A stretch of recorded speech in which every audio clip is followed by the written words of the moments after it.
So I just wanted to give an update now in early November of 2023 on where old growth policy is at in British Columbia.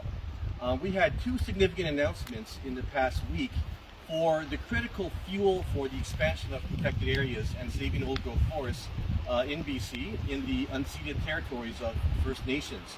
There was a $300 million conservation financing mechanism which will increase over time from other contributions, philanthropic, provincial, federal, potentially, and a $1 billion federal provincial nature agreement as well to fuel protection and conservation of ecosystems across BC.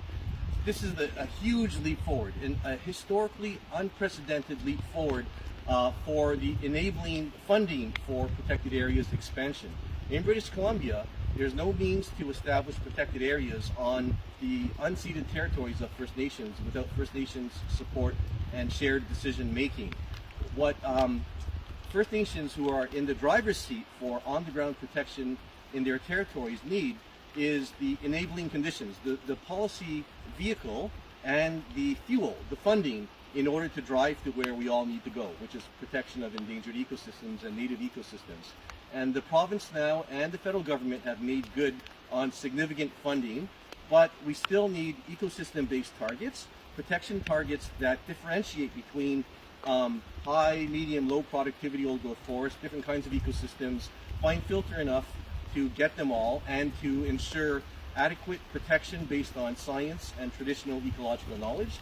We still need to make sure that protection standards are upheld, because there's some interest by some in government to have flexitarian standards that may allow in logging. That should be a no-go.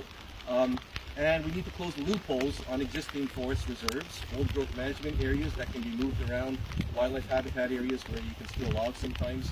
And we also need to make sure that there's deferral funding for First Nations who are deciding on what kind of land use, including potential protection, so that they can offset their lost revenues.